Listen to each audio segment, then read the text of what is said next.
I was looking for, I may have missed it in the design guidelines, but in some of these commercial, you mentioned commercial wrapping around parking structures and with some possibly live-work units, which I think are appropriate in this case.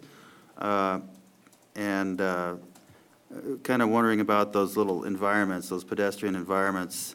It would almost be like an urban environment where you might have transparency requirements for the commercial buildings, possible minimum first-story height requirements, and maybe awnings and some of these types of treatments, which are more kind of an architectural treatment. But I'm kind of interested in that and how that's going to come about. And the concept drawings look a little more conceptual and kind of maybe not to that level of detail quite yet.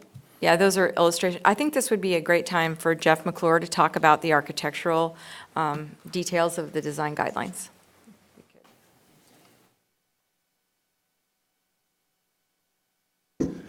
Hi, Jeff McClure, RMC Architects. Yeah, that's a great question.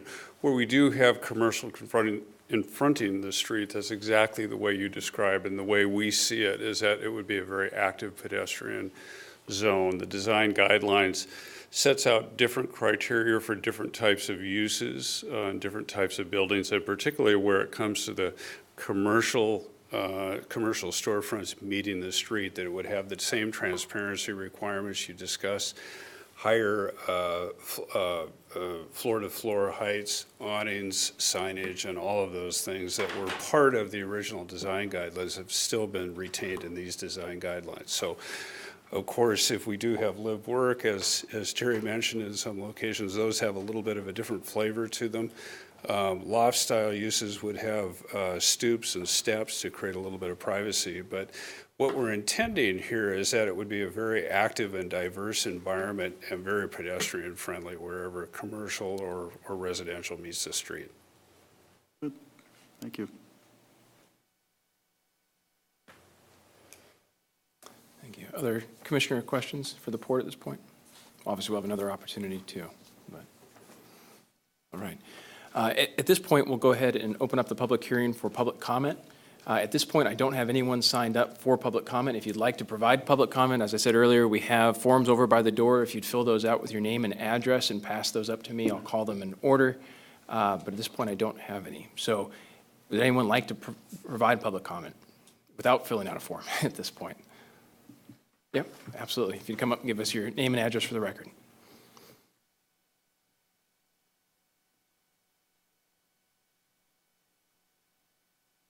Dave Ramstad, 1301 Pinkerton Avenue in Beverly Park.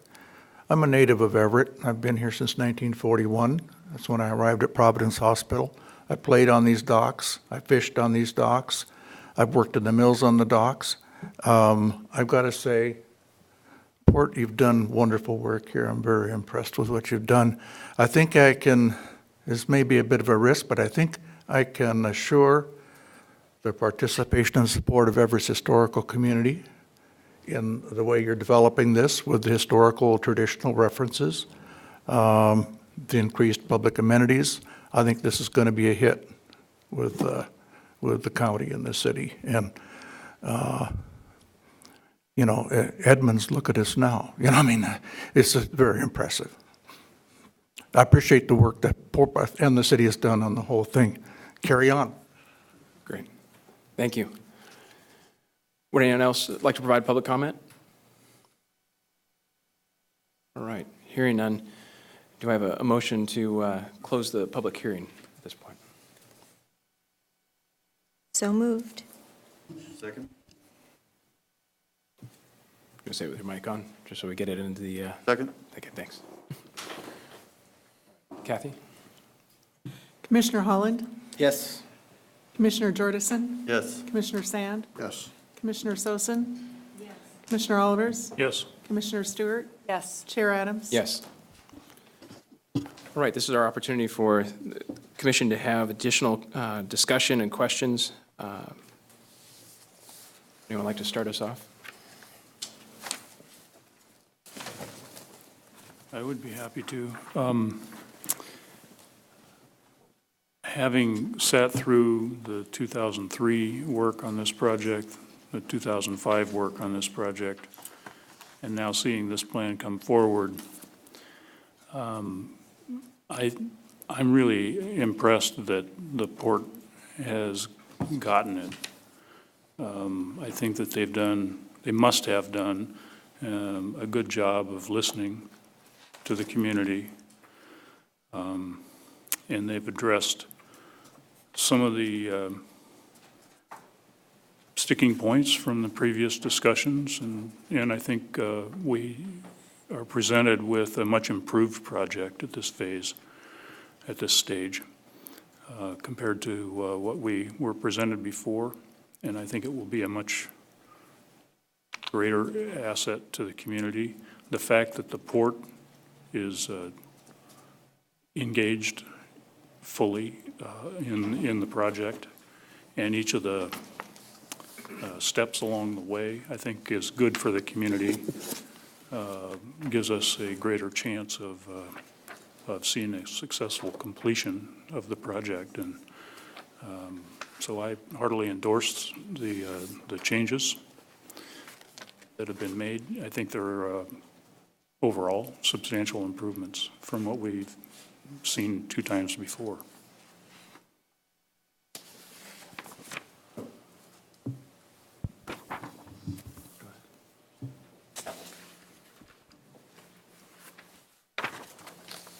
I also think that in general, this is a better plan than I also participated in developing in 2003 and 2005.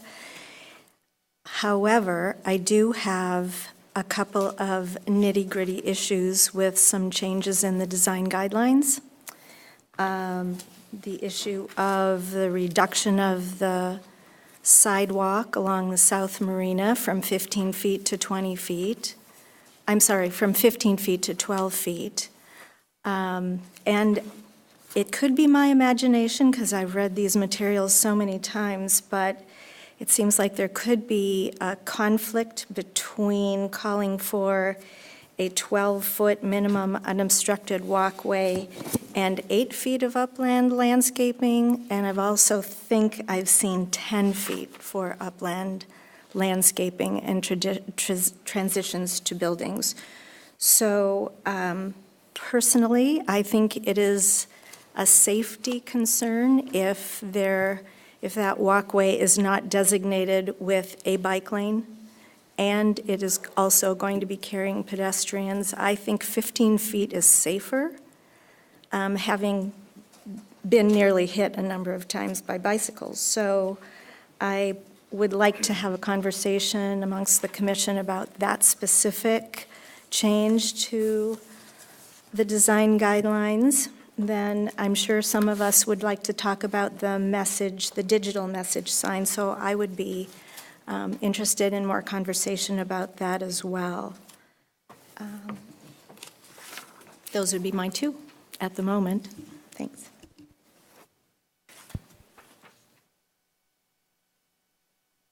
I guess I'd like to add just a little bit on the design guidelines. Obviously, we have the representation that nothing else was changed except for names in the design guidelines. It's my understanding, though, that there are more red line changes within the design guidelines than just that. And without a red line copy, obviously, it becomes very complicated. At this point, from my perspective, it's hard to have a detailed conversation about the design guidelines. I know we're provided the old copy and the new one, but I'm concerned, and I'd like to hear other commissioners' comments on it, that in looking at other parts of the project, that we don't just gloss over the design guidelines part of it. If we had a red line version, I think it would be easier to address that also tonight. And I'm kind of inclined to suggest, from my perspective, that we have another meeting on the 16th, I believe is that Tuesday, to also address those design guidelines.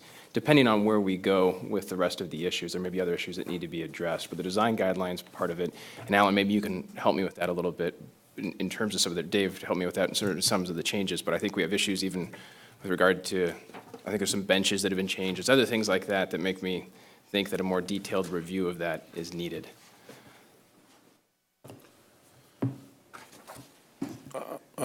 Well, in the more detailed design guidelines, We do not have a red line version of that. And staff, early on, working with the port, agreed that that would be very difficult to do because there was a desire to make changes to it. And so the idea that we agreed with the port is to have the document you have in front of you without it being redlined from before. So it's, you look at it with fresh eyes is the best way to say it.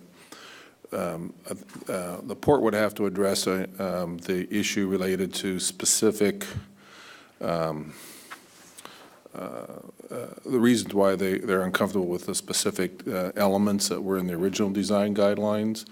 But from looking back in 2005, the design guidelines that were put together at that time by the developer, Maritime Trust, were very detailed with, lighting and the, all the various fixtures and such being a part of it.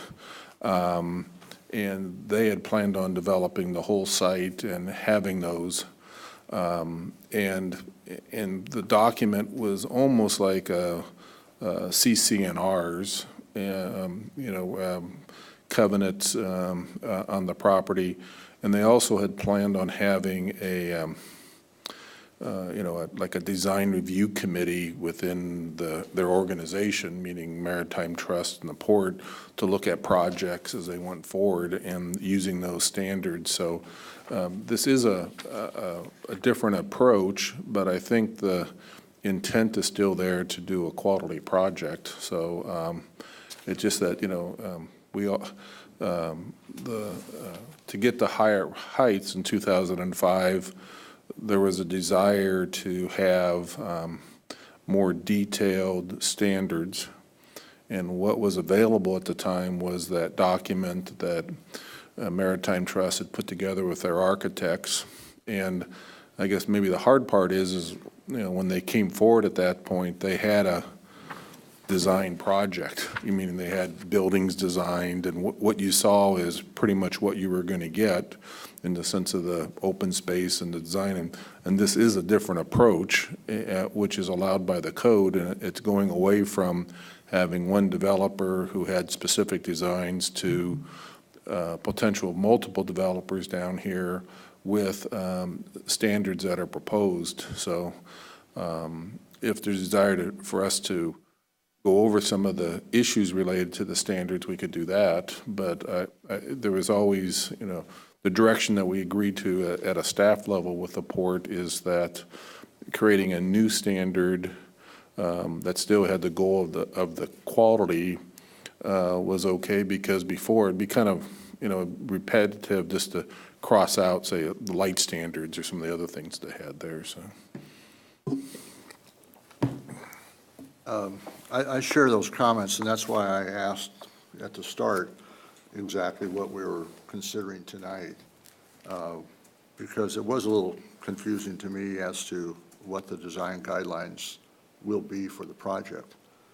And it seems if we're looking for a cohesive and coordinated development of the project, we would want to have some design standards to make sure that that character of project is carried through by all the subsequent developers of the projects. So I would appreciate, if nothing else, some more time to be able to go through what's in this packet as far as attachment 4 with the exhibits to the resolution, and understanding what really applies. Is it this, or is it something back in 2005 that isn't redlined, or how that all works? So. Yeah, what the proposal is there is the, and what you have in your packet. Let me open it up here, but there's.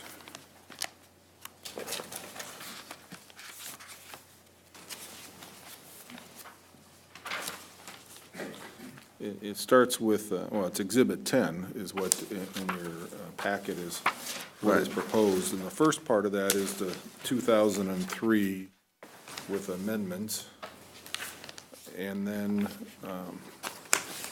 and those were given to you in a red line form in your notebook. And then the other document is to replace the 2005 document that was there. And I, be happy to, I guess, go into those things in more detail. But would it be possible at some point to, I mean, I understand the problem with Redline, because you explained it to me. It was a PDF version that I think came from actually, like Terry talked about it in part of her presentation too. So redlining it, I understand the practical problems, but a point like Commissioner Sosin made with regard to bike lanes and the path, I think is probably an important discussion for us. And I agree with the other comments in terms of having consistency. It just seems to me there's enough issues in this that I agree with the intent of the project is to have high quality. I see that in the presentation. I agree with Commissioner Oliver's comments, but I want to make sure that we don't miss the opportunity as a commission to take a detailed look at this to make sure that we agree with it before we endorse it and set it up to the council for approval. That would be my concern. So I guess getting back to the point is, if there was more of a summary that we could get from the port or from the staff related to what the substantial changes are in the design guidelines, and then obviously giving more time for the commission to take a look at it, specifically comparing the 2005 to what we have now. It seems like we could have a more quality discussion on that issue at another meeting, so. Oh, you going to speak, Alan? Go ahead. I had a couple of comments that they kind of sort of piggyback onto some that have been made, although I also concur that it's a great project, and I want to see it come about. And the massing, I was looking at some of these 3D, and this is in our three-ring binder that we were given. And one of the images showed up in the presentation by the port. One of them is there's the one that was in the presentation was the 13th Street view, and there's a version for the 2014 Waterfront Place, and then there's one for, and this is, I don't know, it's under tab, well, it's way back in the, doesn't have a page number on it, but I'm looking at the treatment of the buildings, and I'm looking down and seeing a lot of flat roofs. And the 2005 scheme had a variety of hip roofs and so forth. And although I'm not saying that one is better than the other, but it looked like some thought was given to the roofs. And the only reason I'm talking about roofs is because this whole thing is down at sort of like at sea level, whereas, from a lot of Everett, you're up at least a couple of 100 feet up looking down onto it. So it's going to be very visible from when you're up on the bluff.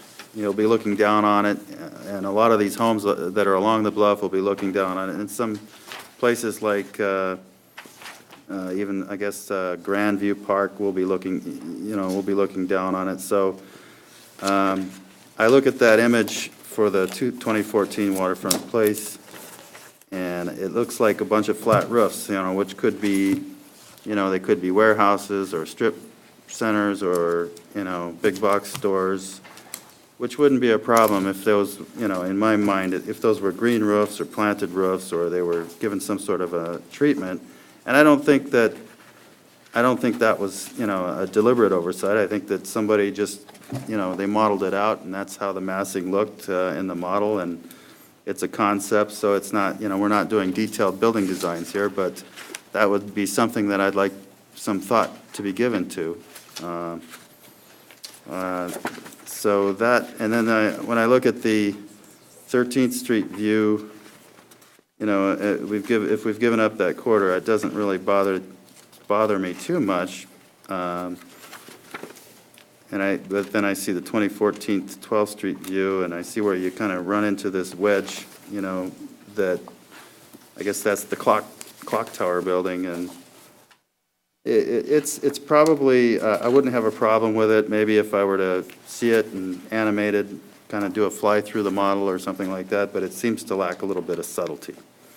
So, and then I look at the image on the 12th Street view, 2014 Waterfront Place, and I'm looking down on, I guess those are boat slips that we're looking at. Is that what that is?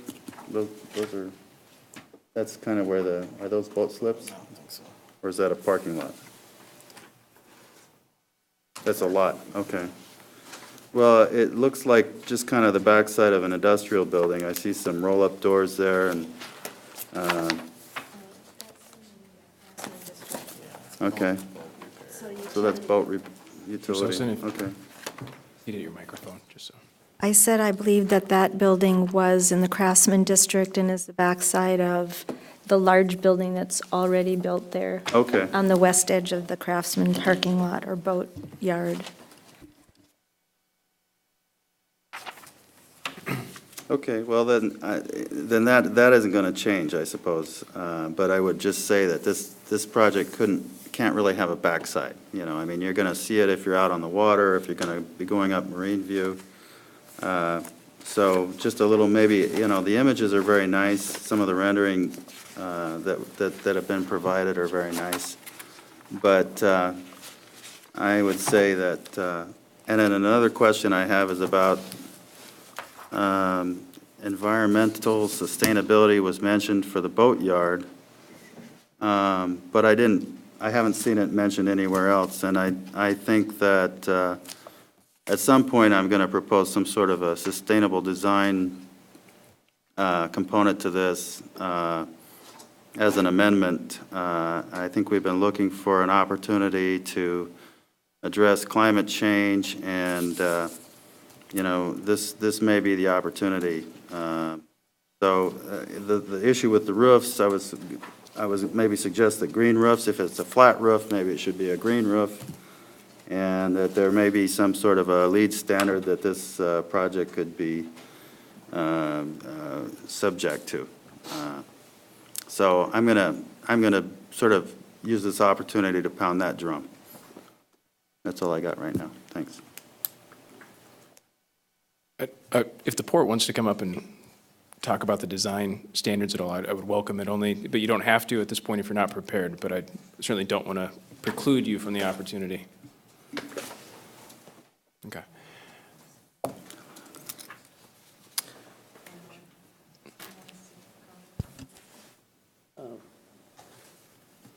Why don't I guess, take a shot, not at responding directly to the questions that have been raised, but maybe talking about how we deal with this in the decision-making process. Mm-hmm. It sounds as though you have a lot of questions about the design guidelines, and rather than having the port come up and try to respond to a few of the items that have been raised, it sounds as though what I'm hearing anyway is you'd like another meeting and have a probably more coherent presentation on the changes in the design guidelines from the current proposal, something a little bit more detailed. Obviously, we didn't go into a lot of detail in our presentation tonight. Is that what I'm kind of hearing from the commission, to just have a better overall dialogue about the design guidelines and the standards within the guidelines? I certainly support that, but if we could get a few other comments from. For me, that would be helpful.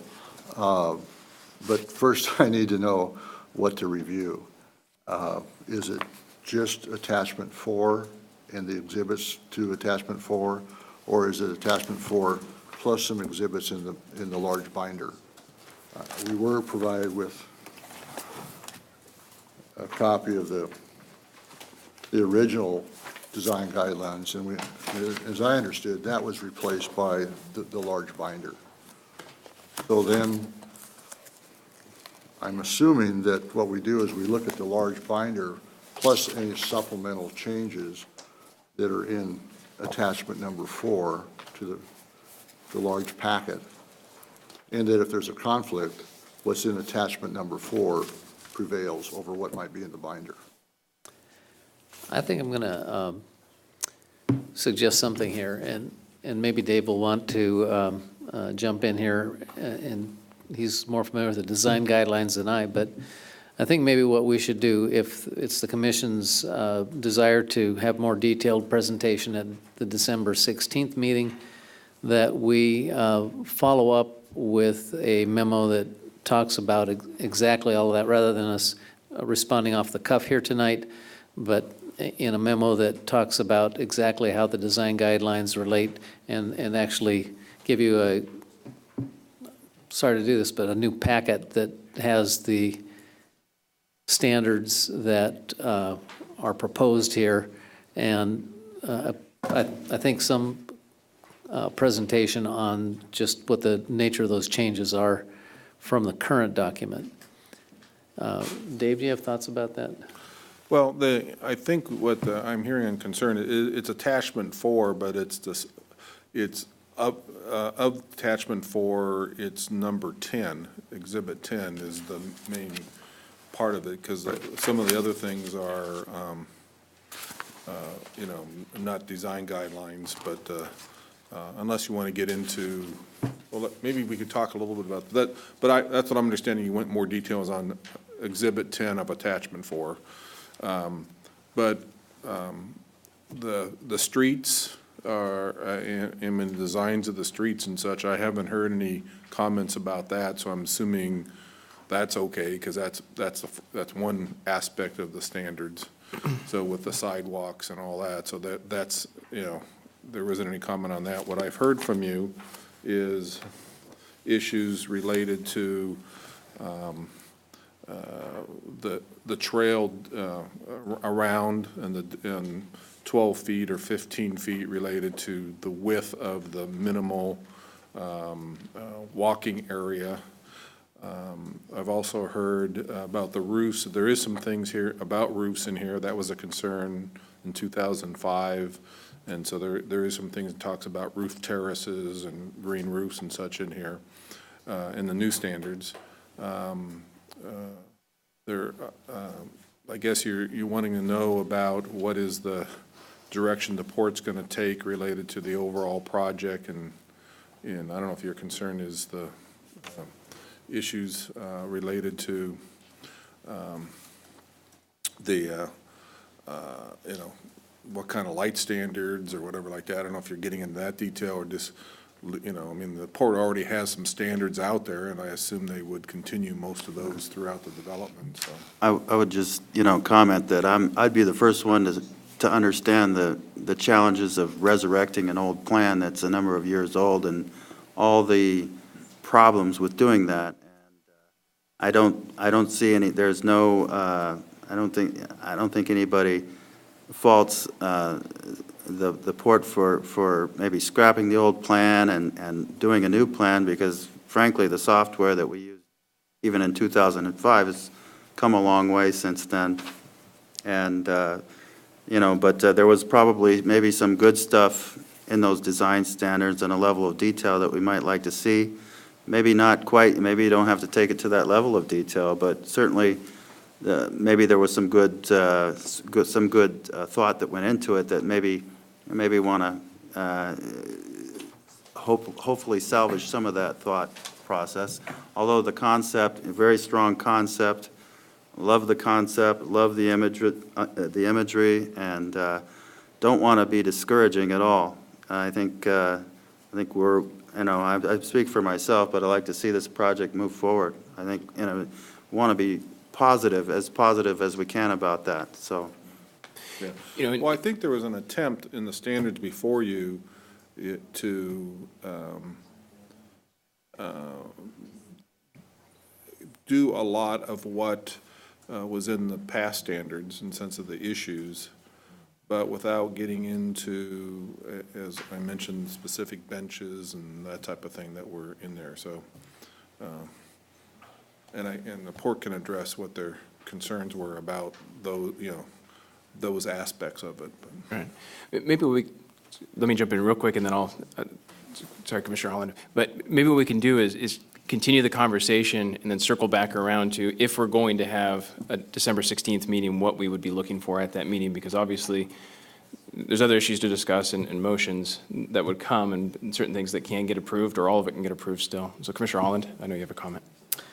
Yeah, Dave, just a quick clarification. You had mentioned that Exhibit 10 was taken from the 2003 standards, is that correct? I thought I heard you- The first part of it was, yes. So that's the 2003, and then the appendix is what the port is proposing now, is that correct? Yes, what says appendix at the top, right? Right, Yeah. so it's the 2003 plus, because it has a date Right. of 2014 on it. so It I says just- appendix on the top, but. Yeah, and then Yeah, well, but the Exhibit 10 itself has a 2014 date, so I just wanted to clarify that was Right. actually from 2003, and then the appendix would be in addition to add on to that, is what the port's proposing, is that Yeah, correct? yeah, and you can see it says, on there, when it says appendix on there, then the title is Waterfront Place Central Supplemental Design Guidelines. It says excerpts and adaptations from the 2005 Port Gardner Wharf Supplemental Design Guidelines. So they took those and made this.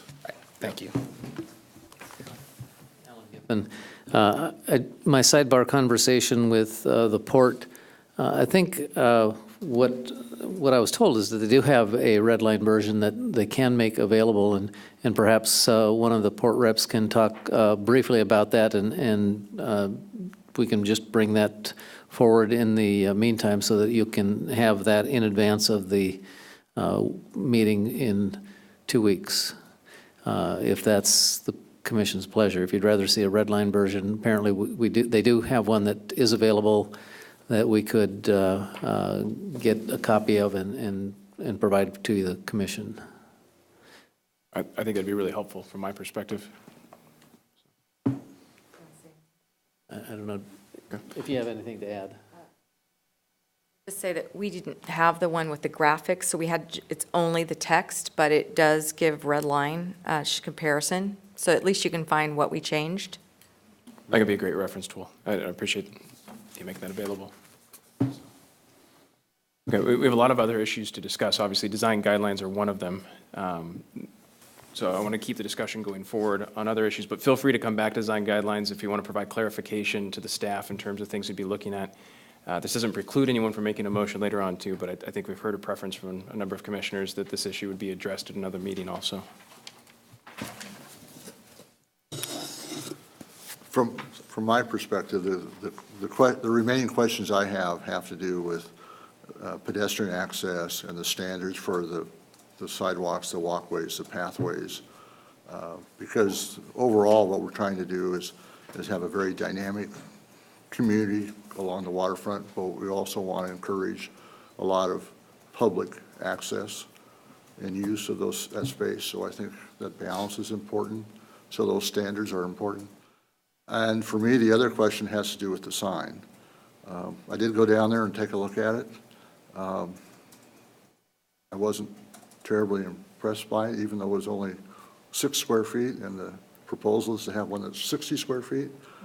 I think I would not be in favor of electronic message sign down there. I would agree with that. The harshest thing I have to say is that sign really hurt my eyes when I looked at it. So that seems to be kind of the red herring on this, this whole thing, is that sign. I'm kind of a little bit, it seems odd that the sign is such a big deal, but I don't think, when I saw the public comments, and I would appreciate getting those, it kind of validated the feelings that I had, or the impression that I got from looking at it. It didn't really look appropriate for that location, and I'm sorry, but it just isn't. I don't think it's going to fly. That's my feeling about it. I would be against it. Just a question for staff. In your presentation, Dave, you had mentioned that electronic message centers are allowed in the waterfront district. So, for instance, if Anthony's or Dunlap or any one of the other businesses along the waterfront wanted to install an electric message center, would that be permitted use? Those have different zone, some of those properties have different zone, but I believe those zones would also allow for the electronic changing message sign. So you are correct in asking the question. The answer is yes, that in those zones, they would be permitted. But in this particular plan development overlay, they are prohibited currently. Would it be possible to get what the current design standards are for those message centers down on the waterfront for our potential next meeting, just to know what could be allowed adjacent to this project? Yes, we can get that for you. I did also go and participate in the demo. I visited it during the day and then also again after complete dark. So I feel like I experienced sort of a range of what the visual impact was. And I was told by the technician that they were running that sign at 80% of maximum brightness, both in the day and the night. He did say that they can modulate that with a computer, but he was unable to do that at the time. And I understand the need for signage and messaging, but I think for me the issue is if we have a sign at all, I'm inclined to not be in favor for that, but I'm also thinking that that the overall square area of the sign and the brightness, not just the brightness of the lettering, but also the brightness of the background. It is blinding. That 6 square feet was blinding, both when it had a white background and a light blue background. And the only thing that was minimizing and readable after dark was a black background. So as we discuss this more in depth, it may not have to be a yes or a no vote on the commission, but it may have to be further conditioned. And the overall square footage of the panels illuminated, because remember, it's not just 60 feet, it's 120 feet, it's both sides. So I just offer that as possibilities for further discussion, because I would prefer to have no electronic messaging anywhere in the city, but that's naive at this point. And I'd prefer to have none in an area that is going to be largely residential as well as adjacent to other residential. But there may be ways to minimize the visual impact by even within that 60 square feet on each side, just allowing a message, an electronic message sign, black only with aluminum letters only across the bottom, rather than the entire square footage of that sign. So if we want to talk about those kind of specific possibilities, I offer that.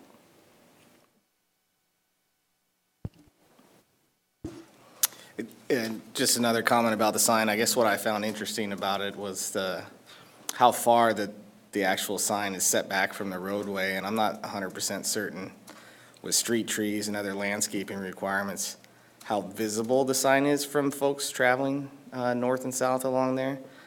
So I just wanted to put that out there. And I also, the quality of the display I thought was subpar. There's a lot better technology out there now that whereas you can get signs that basically look like your television at home. And rather than having a bright light type of LED sign, it seems to me if you're gonna have a quality sign that there's newer technology out there to allow that. And there's also a lot of brightness and things that you can do to monitor that. So I'm not necessarily against electronic message centers, especially if they're allowed along the corridor, but I think there's, again, other different design standards and things like that that could also be incorporated into our discussion, so.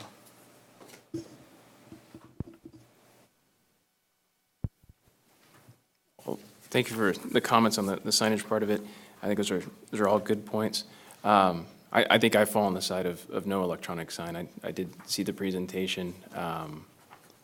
I don't necessarily see the public benefit in allowing it down there. I understand the marketing component of it, but I think with,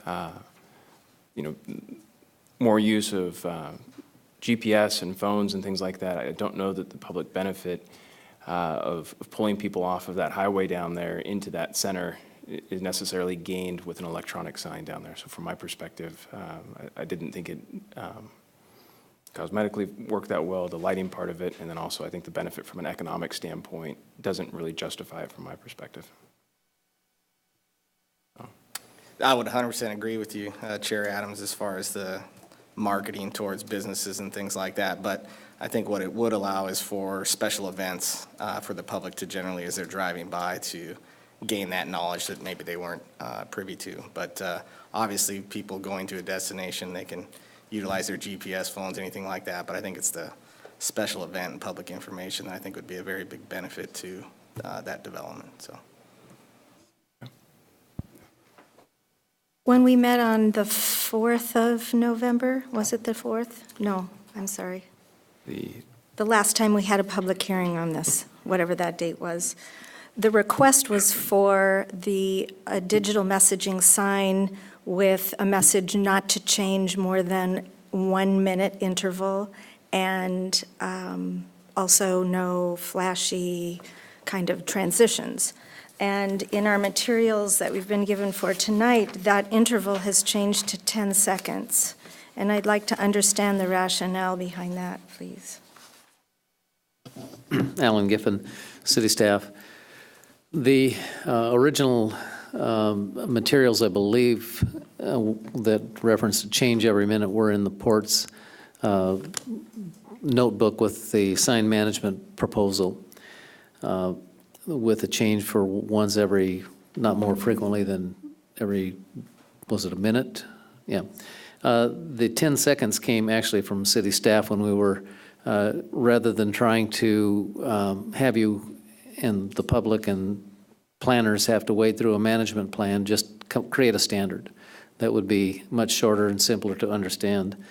The 10 seconds was something that is much longer duration than our code currently requires, and we felt that that's not an interval that would create the illusion or the impression of a flashing light, or without the transitional effects that our code allows elsewhere, where you have scrolling or something that looks like motion animation, just a static sign and then a change to the next static sign, not more frequently than every 10 seconds, we felt was not a distraction. And so that's why we came up with a different standard than the 1 minute that the port had originally proposed. That was a staff-generated change. Thanks, that helps knowing that too. Thank you.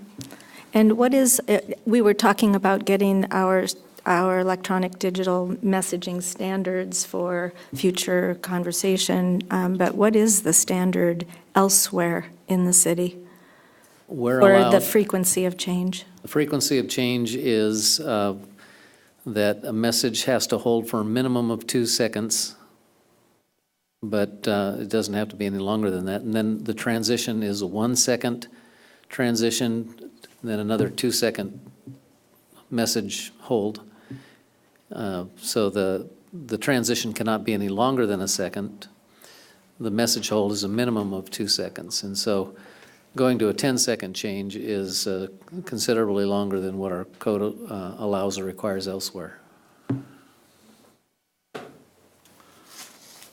If the port were to withdraw their request for the electronic message board and then come back later on with a proposal that may be along the lines of what Commissioner Holland's talking about, some other technology that may not be quite as concerning, is there a way to go through an approval process for that without having to open up the PDO? It would be a limited amendment to the PDO. I wouldn't consider it necessarily a minor amendment that staff or planning director could review alone. I think it may still fall into the category of a major amendment, still requiring the planning commission and city council to review it, but that, depending upon what the nature of the proposal might be in the future, hard to say at this point, but I wouldn't say that it's only going to be a minor change that would be more administrative and not a public review with the commission and council. I mean, it sounded to me like the port has a fallback proposal already, so maybe to allow this project to move forward, that would be the approach to take. And yes, and as I understand it, that proposal was to just allow a internally illuminated static message sign that didn't have any changing components to it within that frame that you saw in the pictures. My feeling is that this whole sign thing has become disproportionately distracting to the whole process, and that, it's probably a pretty minor aspect of this whole project, so it seems like we're spending a lot of time on it. Okay. I appreciate that. So along those lines, though, other comments on, in particular, going back to the action item, proposed action items from the staff? I thought they did a good job of laying that out in terms of items that we need to think about and obviously appear in the resolution. Any comments on a different issue?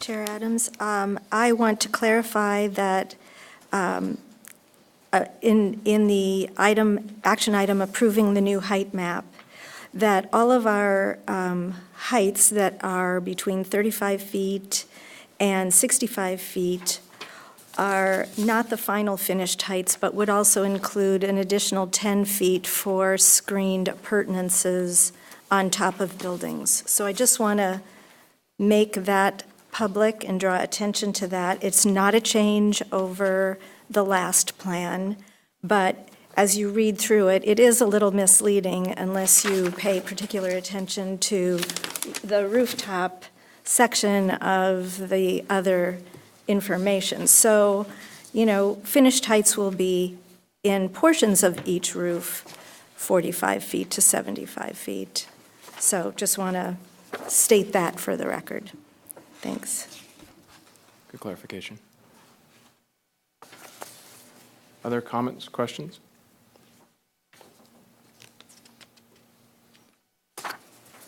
Okay.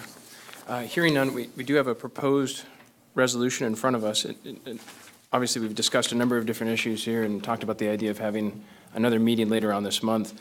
But it seems possible to move through potentially some of these items in the resolution. And it seems to me, Alan, one of the options, and I've discussed this with you, is to approve some of these issues so that way we clarify or streamline what we would be addressing in a subsequent meeting if we have one. All right. I think that would be helpful in terms of our preparation and your preparation for the next meeting, if you could take action or at least indicate those items with which the commission is in agreement, or conversely identify those areas where you are not comfortable with the recommendation or would like additional information before making a decision. So with that in mind, hopefully everyone's had an opportunity to review the resolution.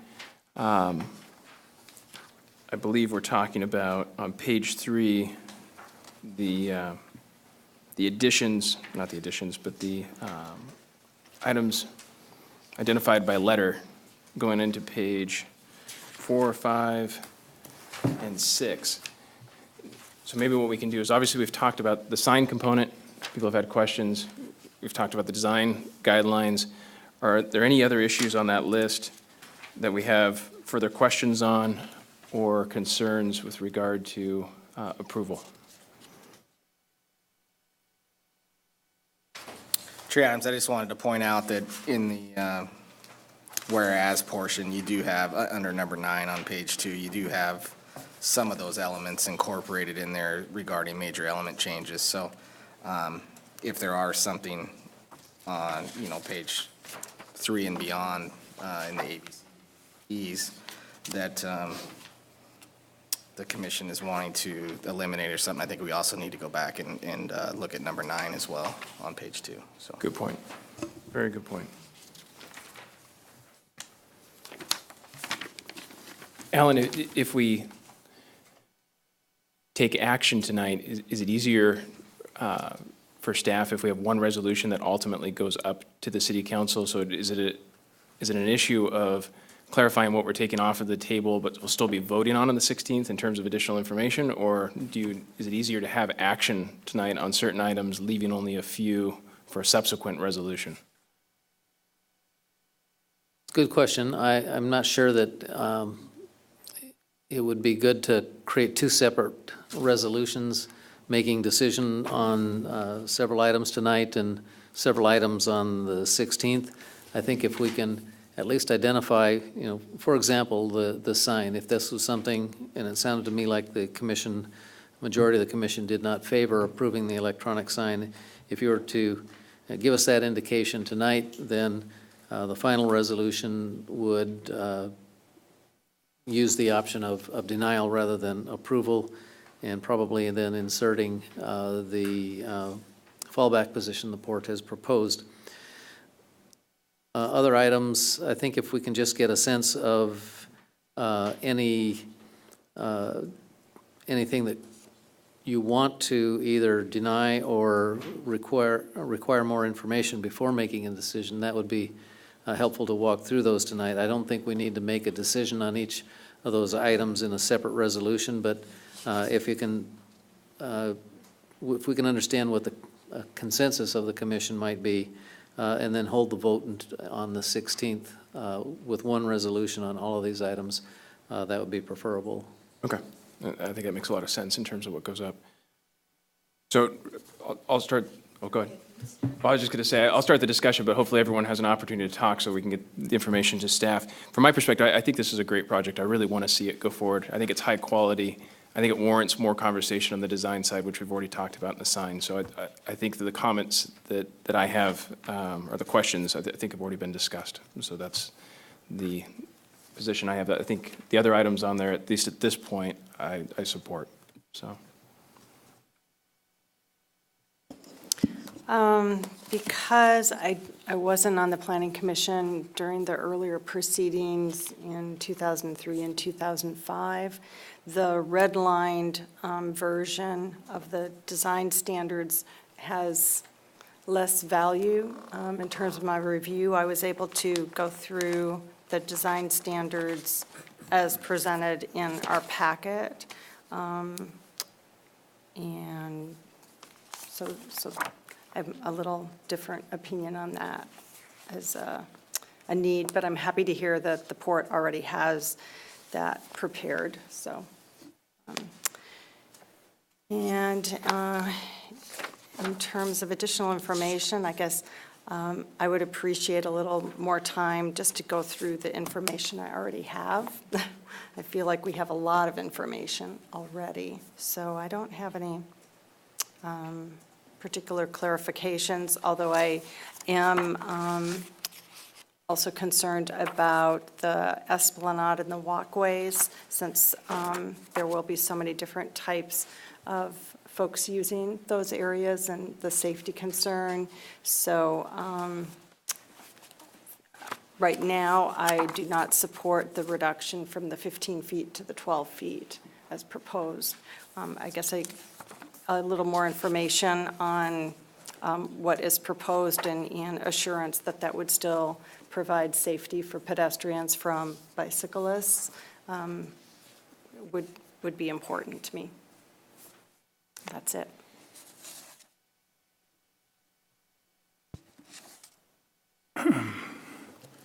Well, I've already expressed my opinion that overall I think the project is ready to go ahead.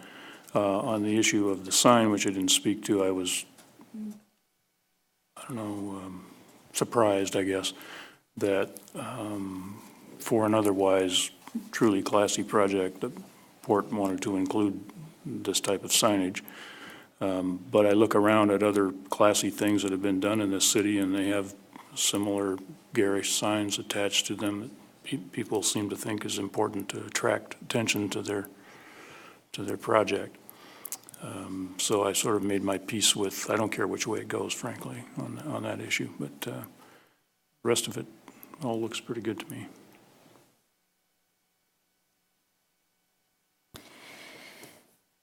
I feel a heavy responsibility from being involved in this project from the first at 2003, although there's not a great deal of public here or have been at our meetings. I sort of feel it's my responsibility as a commissioner to do the quality assurance along the way. And with, I think I understand the changes that have been requested, and it is a quality assurance for the public amenities portion of the project that I'm most concerned with. And yes, there is more land dedicated to public open space and waterfront access, but the issue of the reduction in the size of the sidewalk is an issue for me. The electronic changing message sign, I do not think is befitting of the quality of the project that we're hoping to have in years to come. And the design standards was what was used as a negotiating piece for those additional heights down on the pad. And I feel it's my responsibility as a commissioner to look at those with a fine-tooth comb and make sure that there isn't anything that's gotten dropped that wouldn't necessarily need to be dropped. Like, I think I remember in the design standards that we requested wherever possible that artisan-made outdoor furniture be a feature of the public spaces. And, you know, that I would be in favor of including those rather than having just more of an open-ended narrative about whatever furniture it would be will fit in with the general theme. I like the idea of supporting our regional artists, and so those points that were put in, those nitty-gritty CCNR type design standards, were hard won. And so that's my narrative about why I feel that it would be a good idea to take a look at those and see if there are things that can be salvaged that don't hinder the creativity or the quality of the project going forward, but would continue to give the community the assurances that the public entitlements that have been granted already and those that are being requested now are moving the project in the right direction. Thanks.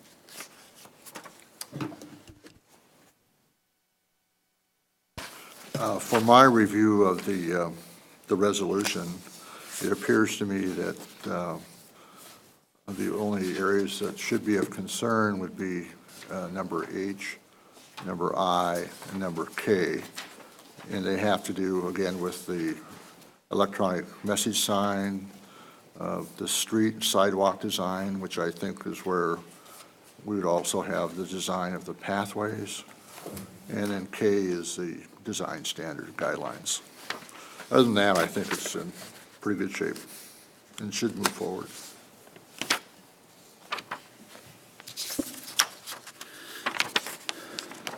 I think that's, I concur with the comment from Commissioner Sosin that we need room for bicycles along those sidewalks, so keeping them wider is better.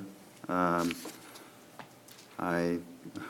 guess I apologize for my remarks about the flashing sign, and I'm sorry if somebody had their heart set on it, but I don't think that, in my mind, it just doesn't fly. Otherwise, you know, I had a little concern from folks that had been involved with previous iterations of this design that we were giving up that 13th Street corridor. But I went up to 13th Street and drove out to the end, and there was just a garage there. So I couldn't even see over the bluff, so it didn't seem to make much difference unless you were on Marine View looking straight down it, you know, then you would catch a glimpse all the way through. But that seems to be less of a concern. and I'm not hearing any loud objection from the other commissioners, and I kind of see how the thing pencils out a little better. And, I don't want to, I think that it has to be financially successful, and I obviously feel that maybe a little more detailed look should be taken, and maybe not to the extent as the previous design, but it should be looked at. Some of the points that Commissioner Sosa made about street furniture are good.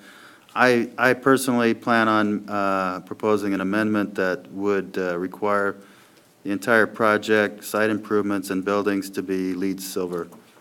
And I don't feel that that would, I don't think that would impact the project in such a way that it would kill it. I think that what the overall benefit, we can, we've talked the talk as far as climate change, and I think we can walk the walk. And whether or not that gets supported by the other commissioners remains to be seen. But that's what I plan to do. And other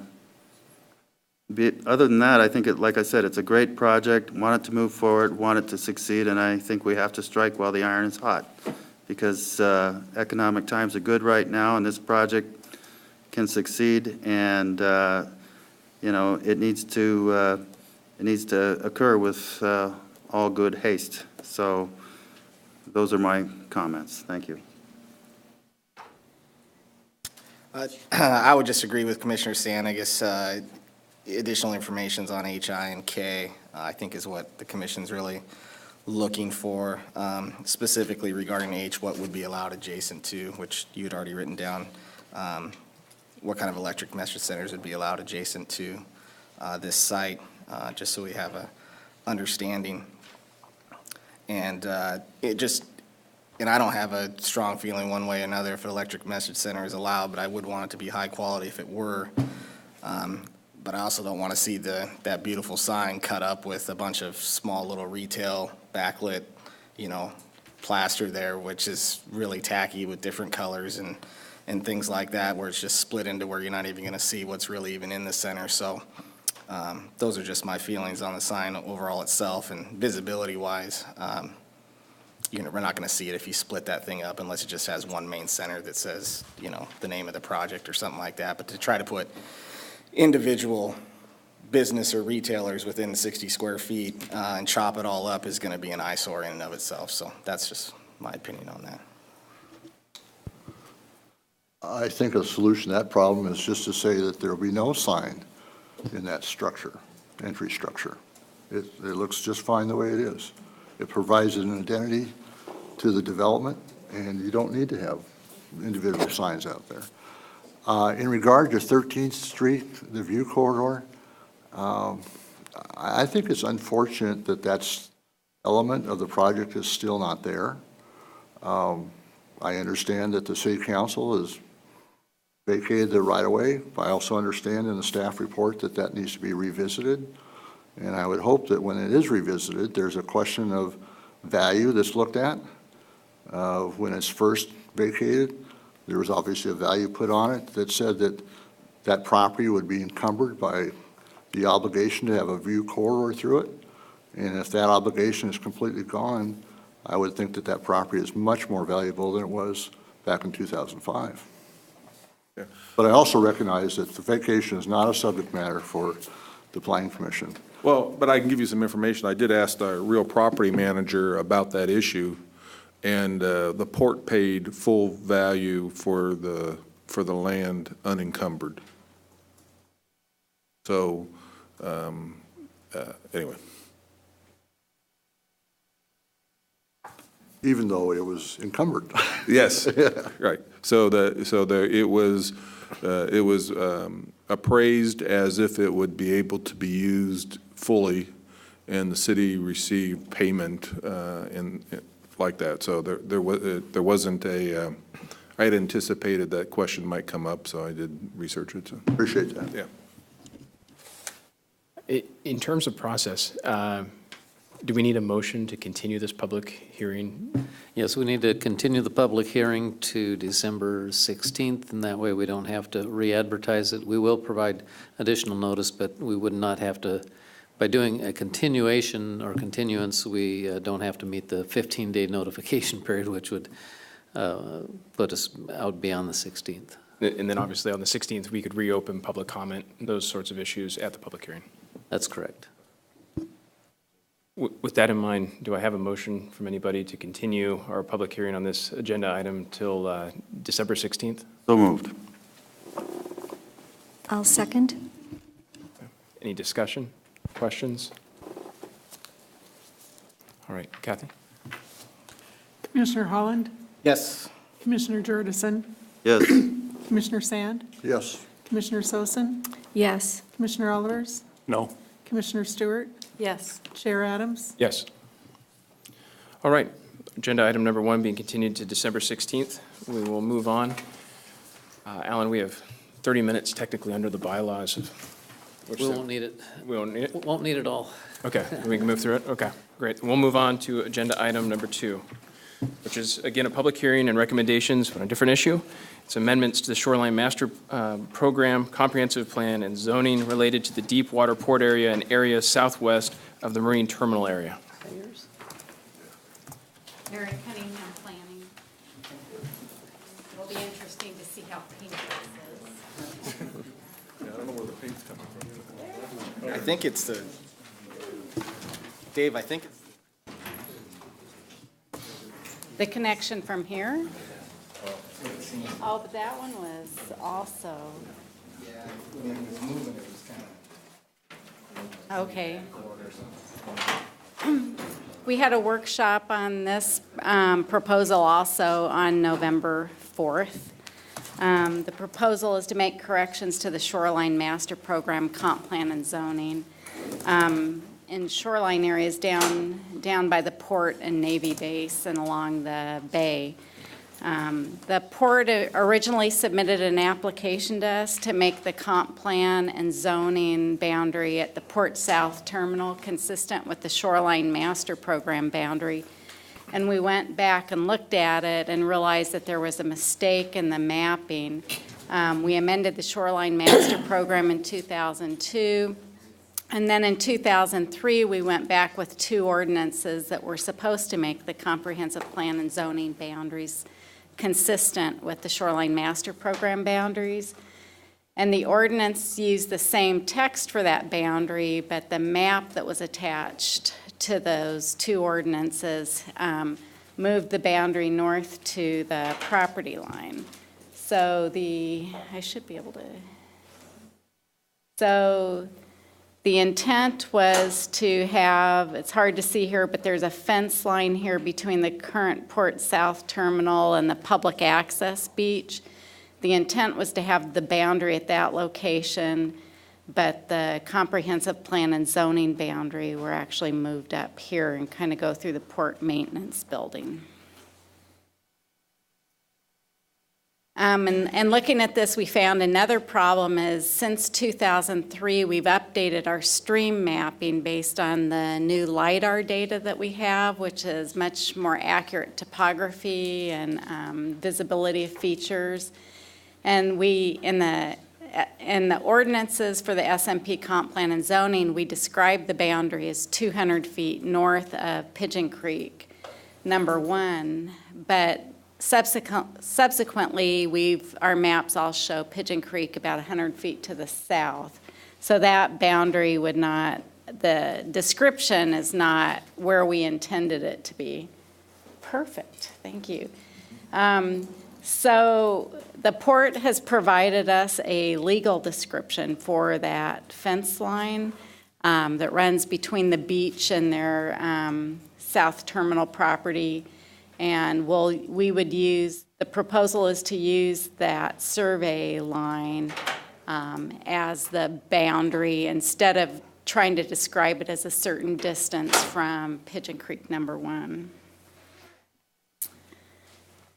And looking at trying to fix the error, we also found another mistake, which was we have an adjacent aquatic conservancy area which was intended to be the nearshore units along the bay, which are the areas that are, I think, out to about 10 feet of depth beyond ordinary high water mark, and they were all identified as high-quality habitat under our Snohomish Estuary Wetland Integration Plan. I'm sorry. This area of conflict was actually mapped as Deepwater Port in the Shoreline Master Program, but it was also described as part of the Aquatic Conservancy in the text. It was not mapped as Aquatic Conservancy, just the assessment unit was included in the description designated as Aquatic Conservancy. So the proposal would make it clear that the Aquatic Conservancy areas are all those CWIP assessment units that are south of the Deepwater Port shoreline environment. So we would keep that boundary at the fence line going out to the harbor line. Also recently, as long as we're making these changes, we got some updated information from the Army Corps of Engineers and also Washington State DNR about where harbor lines are located. We thought the state and the federal harbor lines were in the same locations, but they're not. This line here is state outer harbor line, and that is where the boundary for the Deepwater Port, the waterward boundary, was mapped. That is state harbor line, but it's not the federal harbor line. So one proposal is just to correct the text to say that we're using that state harbor line as the boundary. So the map will stay the same in that area. And then it turns out there is a state side harbor line here, but the state harbor line does not extend up here along the west side of Naval Station Everett, and the federal harbor line doesn't encompass all of the area of Naval Station Everett. So we also need to look at how we're going to describe that west boundary of Naval Station Everett. So the state harbor line doesn't extend that far, and the federal Pierhead harbor line doesn't go there. So we ended up getting a survey from Naval Station Everett, and we want to use the boundaries off that survey, which would include part of parcel line, the west boundary of parcel line F1, then the west boundary of an area called that's a land use and occupancy area that extends all the way up to the north end of the Navy base that's out in the water further from where the federal harbor line is. So this will change and this is just an example of the survey. This is the south, this is the north up here. These sheets match up here, although the scales are wrong, but this area shows that land use and occupancy area that the Corps granted to the Navy to use outside of the harbor lines. So we would use this boundary as a waterward boundary of the Deepwater Port. And this is just an aerial showing the final boundary. It's the same in the East Harbor Way as what's shown on the original maps, but once you get to this point on the west side of Naval Station Everett, it's out in the water a little bit further than what's shown in the current Shoreline Master Program. And it's difficult to tell, but this shows it's the tiny beach area that would be the conservancy area at the bottom. And then another error we found was that in the Shoreline Master Program, we mapped a lot of areas between the Mukilteo Tank Farm and the South Terminal as urban conservancy. There are all these green areas that are between the residential properties. The yellow's residentially owned and zoned properties, and then the green is generally BNSF properties plus any land that's waterward of the BNSF line. So those areas were designated or mapped as conservancy, and also all the wetlands that are in shoreline jurisdiction that drain into the bay were mapped conservancy. But in the text, we didn't actually describe those areas or designate them. So the proposal would be to designate those areas, and it's all of these light green areas up until the Port South Terminal, which is the Deepwater Port, which is in the blue. So the proposal is just to make these corrections to the text and to the maps to try and get everything consistent and correct the conflicts.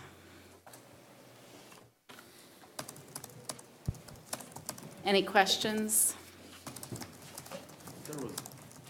There was one, I was looking at the correspondence regarding this, and it was it the state, oh gosh, somebody was saying your lines didn't quite agree with our lines or something, and that's all been resolved, or?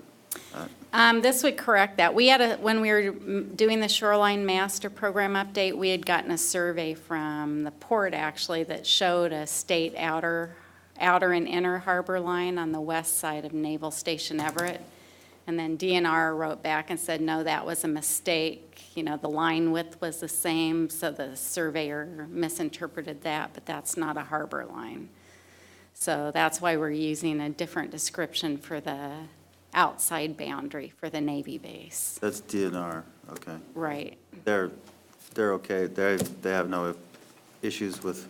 No, I've talked to them on the phone. They didn't have any comments when we circulated for Okay. SEPA. Other questions, comments from the commission? All right. At this point, I have no one signed up for public comment. Any public comments? All right, hearing none, do I have a motion to close the public hearing? So moved. Second. Kathy? Commissioner Holland, Yes. Commissioner Jordison, Yes. Commissioner Sand, Yes. Commissioner Sosin. Yes. Commissioner Olivers, Yes. Commissioner Stewart. Yes. Chair Adams. Yes. Any other questions, discussion by the commission? All right, I believe we have a resolution that's proposed from staff that we received and reviewed. I've lost it somewhere in the middle of all the other documents that we have here. To review that resolution, any comments, revisions to it? All right, hearing none, do I have a motion to approve? So moved. Second? Any further discussion, questions? I just want to thank you for tracking all of these things. I don't know where we'd be. We would be inconsistent all over our maps. Thank you. All right. Commissioner Holland, Yes. Commissioner Jordison, Yes. Commissioner Sand, Yes. Commissioner Sosin, Yes. Commissioner Olivers, Commissioner Stewart. Yes. Chair Adams. Yes. All right, that ends the second item on our agenda. Alan, Dave, any housekeeping, final comments, questions? No, nothing to add. Anything to add from commission? Just a question, what, does this change your plan for what we would address on the 16th? Since you have to make room for continuing tonight's hearing? We thought this might happen, so we kind of kept that schedule open. We had one thing that Mary was working on that we need a little bit more time on anyway, so, which was the sustainability stuff that we've had and bringing that policy forward, but there's a desire to have some more internal discussion on that, so it works out just fine. I just want to thank staff for taking such a huge volume of material and presenting it in a menu-type format for us. I found it to be tremendously helpful with all of the guides as to where to find the material in the big notebook. It was great, and I really appreciate it. Thank you. Yeah, I agree completely. Thank you for all the work, so. Thank you. Thank you for all your work. And we're not done. All right, we'll go ahead and adjourn. Thank you.